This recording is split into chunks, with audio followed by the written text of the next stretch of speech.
My boss let me go for costing too much after 18 years as his trusted assistant. Now he's frantically calling me back. The end that wasn't.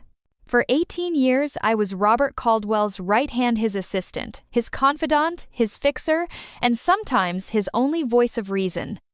I had walked with him through crises, covered his mistakes, and built the foundation he so often stood on. I knew the ins and outs of Caldwell Industries better than anyone. That's why the words hit harder than any betrayal I could have imagined. Jenna, we're letting you go. You're costing too much. Just like that. No severance worth the years. No thank you. Just a thin envelope and an even thinner excuse. The conference room where I'd once negotiated million-dollar contracts now felt colder than the street outside. I nodded, silent. I wouldn't let him see me break. But when the door shut behind me, something inside cracked. I wasn't just unemployed. I was discarded. And in that moment, as I stood outside Caldwell's glass doors, wind catching the edge of the envelope, I made a promise. You'll remember what I was worth. Ghost mode. I didn't rage. I didn't post anything online. I didn't even tell many people what happened. Instead, I disappeared, at least from their view. Every contact, every internal memo, every calendar I had once curated became the roadmap to my quiet comeback. I freelanced under a pseudonym, advising struggling startups. I helped a crumbling fashion label restructure their logistics, tripling their efficiency in 3 months. Then came a green energy firm, then a luxury retail group. One by one, I turned businesses around. And no one knew it was me. Until one did. The offer. It was 14 months after my firing when Lily Tran called me. She'd been a junior analyst at Caldwell, but we'd shared late-night coffees during audit season. Now, she was COO at an underdog fintech company bleeding investors and drowning in bad PR. I know it's you behind Grey Owl Consulting, she said. I didn't deny it. We need you, Jenna, not just to fix the books, to fix the culture. Something about her voice equal parts desperation and belief pushed me to say yes. That company became our first public turnaround. A Wall Street Journal piece called it the quietest miracle of 2024. And when the article named me as its architect, the floodgates opened. I was no longer invisible. The call. The first message was a short email. Hey, Jenna, I heard about the Grey Owl work. Would love to catch up if you're open to it. Robert. I stared at the screen for a full minute. 3 more messages came over the next week, then a voicemail. I know I made a mistake. Caldwell isn't the same without you. We're struggling. I need you, Jenna. For a second, the old loyalty tugged at me. But this wasn't about helping him anymore. It was about something bigger. When I walked back into Caldwell's boardroom this time as a strategic consultant, they looked at me like a ghost. But I wasn't the one haunted. The turnaround. My return to Caldwell was conditional. I wouldn't be an employee. I wouldn't answer to Robert. I'd report directly to the board. That was my first clause. The second? Total authority over operations for 6 months. It shocked them. But desperation has a way of humbling people. Caldwell was a mess. Bloated teams, redundant processes, toxic leadership. I restructured departments, eliminated layers of bureaucracy, and most importantly, brought back the people who had once made it great, people like Lily, now CFO. When Robert resisted my changes, I reminded him of our agreement. You brought me back. Let me fix what you broke. By the end of the 3rd month, profit margins improved.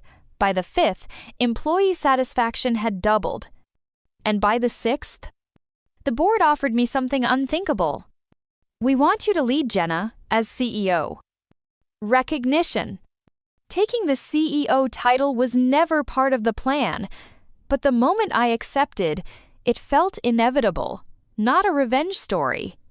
A redemption arc, not just for me, but for the company, for the people who had been overlooked and undervalued for years.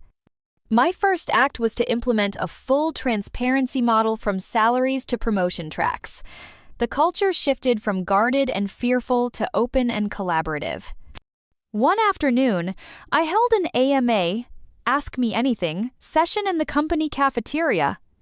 Someone asked, "What would you tell the version of yourself who got fired?" I smiled. "Thank you for not giving up." Full circle. Spring returned with a quiet promise: growth, renewal, and reflection. Caldwell Industries was no longer the company it once was, and neither was I. As CEO, I made it a point to spend at least one day each month on the floor walking through departments, sitting in on team huddles, grabbing coffee with junior staff. People no longer lowered their voices when I walked by. They invited me into conversations. They trusted me. One afternoon, I received an email from a young woman in accounting named Priya. She wrote, "I used to think the only way to be heard here was to be silent and compliant, but watching your story, it changed how I see my place here. Thank you." It moved me. Not because it was praise, but because it was proof that culture could be changed by presence, not just policy. We launched a program called Rise Within, focused on mentorship and internal leadership development. I also made time for Robert. Though retired, he would occasionally visit. One afternoon, he said softly, "I thought I was protecting the company by cutting costs, but I lost something priceless in letting you go." I looked at him. I gained something too. Myself. Legacy. Caldwell had grown leaner, smarter, and kinder. But I could feel a new calling stirring. We received acquisition offers from international firms. Instead of selling out, I proposed a partnership: global, ethical, and values-driven. And it worked. But the biggest change was personal.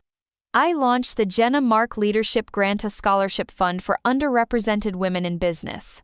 The night it was announced, I said, "I was once the woman outside the room, waiting to be invited in. This grant isn't just about funding, it's about opening the door and holding it wide." The next chapter. 3 years into my CEO term, I began planning a transition. Not to leave, but to expand. I announced a 5-year succession plan and founded the Institute for Ethical Leadership, a place where overlooked voices could be nurtured into leaders from the beginning. Someone once asked me, "What do you do when you've proven everyone wrong?" I smiled. "You start proving yourself right." The letter. The day I stepped down wasn't marked by sadness but celebration. My successor, Priya, stood beside me as I handed over the symbolic key. Later that evening, I found a letter inside an old journal. Robert's handwriting. "Jenna, if you're reading this, it means you kept going. I always knew you would. I don't know what your title is today, but I know what you are: unstoppable. I made many mistakes, but my biggest wasn't letting you go. It was not seeing who you were becoming. Forgive me if you haven't already." Robert. I had forgiven him long, agonot for him, but for me.